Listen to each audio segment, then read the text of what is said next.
diagnosed with a thyroid disorder at age 30, I was devastated to have to put off having a family. But eventually, I became grateful for the delay. Through the process of trying to heal my body from the inside out, I got stronger and healthier. When my urine showed a highly elevated level of mercury after I had my one dental amalgam removed, I went on to explore other sources of toxins in my past and in my daily life, and to work on detoxifying my body so that it would be ready to grow a child.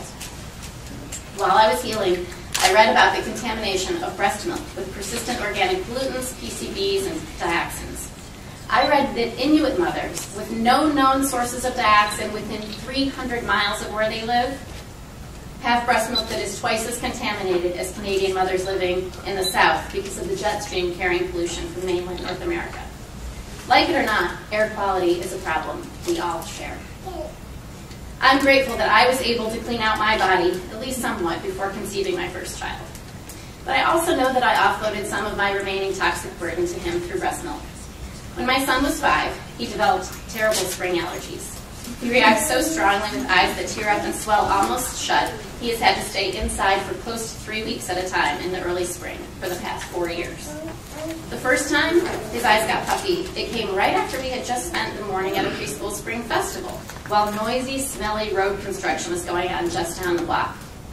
The following year, the swollen eyes returned right after he spent time in a church classroom that had just been painted using paid-full volatile organic compounds, or VOCs. Our healthcare practitioners feel those environmental triggers and the increased use of lawn chemicals and road construction and sprays during the springtime push my son's body over the edge when the tree pollen comes out. Through diet and immune-boosting protocols, my son is getting healthier. But the air near our Northern Virginia home is not. The Metro DC area gets an F for ozone.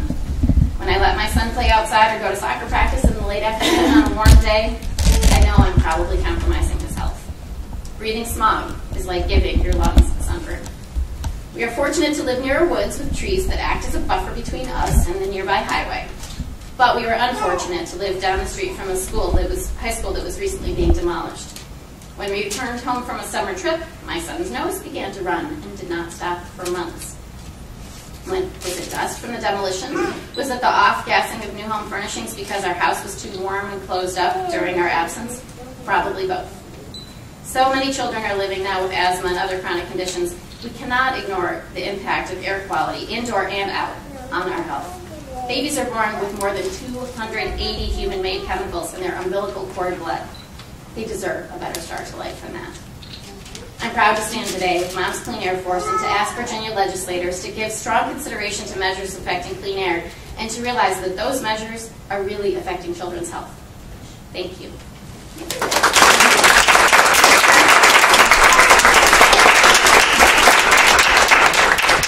Thank you so much, Jessica. And again, these are the stories about our moms that we need to hear.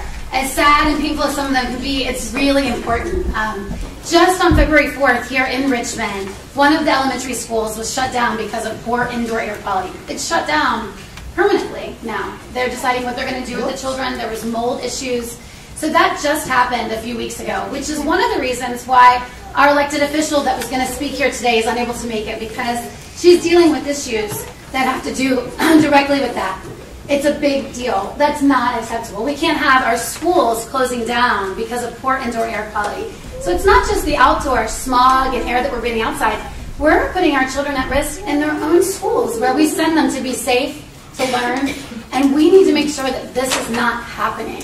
So we were going to have a representative from City Councilman of Richmond, Chris Hilbert, but he's not here today. But in lieu of that, one of our super moms, one of our staffers with Moms Clean Air Force, one of my dear friends and colleagues, Julie Hantman, she's our DC organizer. She's going to speak a statement from Mayor Ewell of the City of Alexandria, who sent us a statement on his behalf about how important it is to have clean air for our children's future.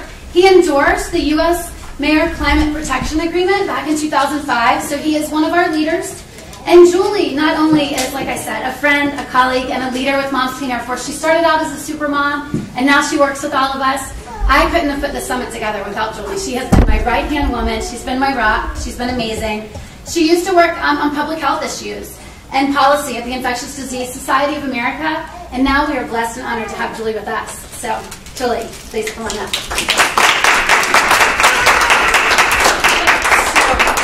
As Tara said, we reached out to Alexandria Mayor William D. Ewell because children are suffering on Virginia, D.C., and certainly in the city of Alexandria, and that's one of the prompts to a whole raft of policies that the mayor's put in place. And he's given me permission to shorten some of the points made here, but I think you'll hear loud and clear his message. Alexandria, Virginia is a coastal city located on the shore of the Potomac River. The city and its 141,000 residents have a long history of working together for a cleaner environment for all who visit, work, and live here. In 2012, and after 10 years of intensive efforts, Alexandria and its residents achieved the city's long-term goal of permanently shutting down the antiquated Genon power plant, which had been the single largest air pollution source in Northern Virginia. The city also worked with Virginia Paving Company to install improved controls that have drastically reduced its particulate and odor emissions since 2007. Climate change is the pressing global issue of our generation. As mayor and a lifelong resident of Alexandria, he writes, I am truly concerned about the significant impacts climate change has been having on our coastal city and its residents in the form of more frequent and severe flooding events in Old Town area. On behalf of the city, I endorsed and signed the 2005 U.S. Mayor's Climate Protection Agreement, along with 278 other mayors, committing Alexandria to meet or exceed the Kyoto Protocol at greenhouse gas reduction targets. The city adopted an energy and climate change action plan in which energy, transportation, and green building are the three key drivers that the city focuses on in its climate change mitigation strategies. Further accomplishments, in 2007, Alexandria embarked on a strategic and holistic environmental planning process called the Eco-City Alexandria, which aims at guiding the city over the next 20 years toward becoming a true eco-city, a place where people can live healthier and economically productive lives while reducing their environmental impact. The city also adopted a transportation master plan in 2008 aimed at implementing a transportation system that encourages the use of alternative modes of transportation and reducing dependence on the private automobile. Lots more on the transportation end. The city has a fleet of 30 hybrid vehicles, and by the end of 2015, the city's Dash bus fleet will have 46 energy-efficient hybrid electric buses, which represents more than 50% of its total bus fleet. The city commits to managing its energy supply and usage in a sustainable manner. I urge both state and federal governments to support the renewable energy production through incentives such as tax credits to reduce our dependence on coal and oil and create a cleaner future for all citizens. Ensuring continued federal and state support for clean energy will allow the country to tap into the true potential to repower the United States economy with clean energy. This will mean more jobs across the country in manufacturing and a future with cleaner air, cleaner water, and better energy security. I am of the strong opinion that there should be a federal state requirement for each energy producer to hold a minimum renewable energy portfolio, and this minimum should be increased over time to 30 to 50% of each producer's portfolio. In summary, I am proud of our city's continuing efforts to protect our residents' health and quality of life and the environment. Our city will continue to do our part to mitigate the global climate change issue, but at the same time, I fully expect the federal and state governments to step up and provide the much-needed leadership and determination so we can have a realistic chance to resolve this global issue. Thank you.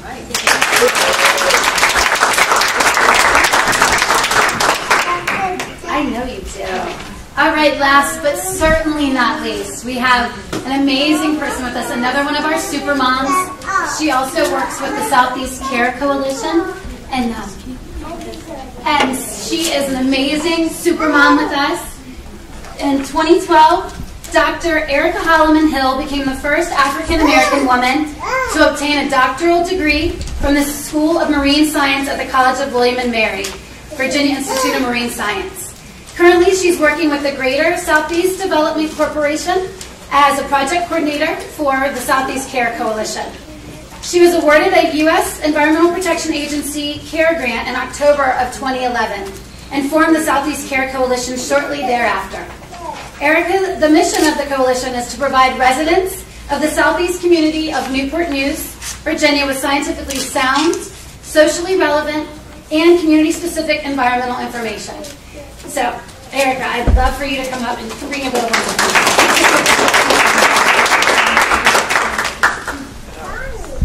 So I'm a mother, and I'm learning my way around motherhood, and I just want to take this opportunity to just say, Tara, thank you for allowing our CARE Coalition and residents of the Southeast community of Newport News, Virginia. For those of you that aren't familiar, if you're driving through the Merrimack Tunnel, 664 South, you'll notice the large coal piers and all of the industry. Well, there's a community that's directly on the left-hand side, and that's the Southeast community of Newport News, Virginia. And so I'm here today with my two sons, Asim and Assad. Asim is 2, he'll be 3 in April, and Assad is 15 months, and of course here with my grandmother. And she comes all the way from Dalton, Georgia, which at one point in time, if you had carpet in your house, carpet was mainly manufactured in Dalton, Georgia. And I wanted to talk a little bit about the relationship between science and policy. So as a scientist, there's very important roles that scientists can play to have an influence on not only policy, but also to really help to educate and empower not only community residents, but also the officials that we elect.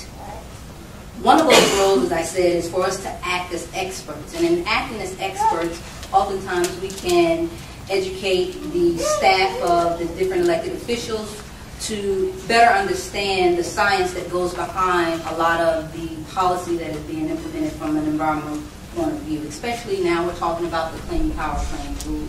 And something that's near and dear to my heart is that when we think about those that are definitely affected, and of course everybody breathes air, and last time I checked there's no glass ceiling or glass walls that are stopping the movement of air throughout the country, or throughout the world for that matter of fact. Someone may mention about the native populations in the northern parts of our hemisphere still living in a pristine environment and miles away from a source, but still showing some of the contaminants within their bodies.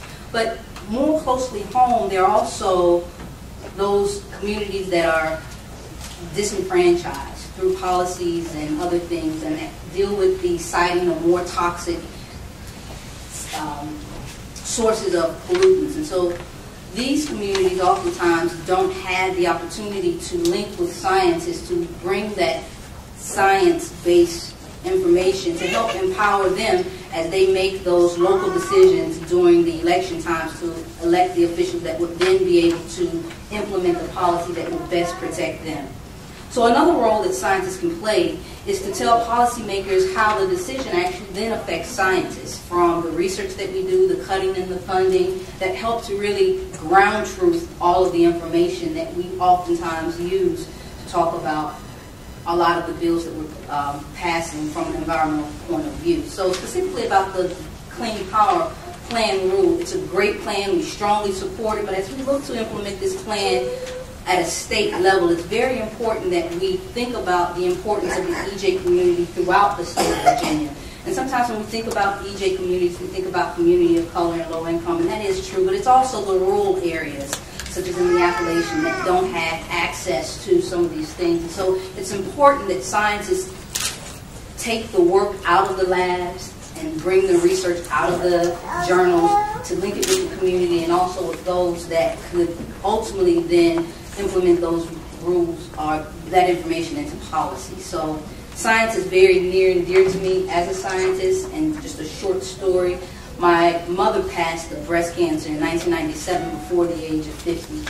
And in this small community of Dalton, Georgia, there's a very high rate of cancer. And I remember my mother telling stories about one day the stream was yellow, one day the stream was red, depending upon the color of dye that they were actually using to dye that carpet. And so early on I began to have a passion for helping better understand the environmental connection between human health and exposure to these things. So I'm very glad to be here with Mom's Clean Air Force and to take this time to learn the other side of how important it is for science to truly be linked with the policy, because it's the policymakers that end up making the decisions that greatly affect our lives.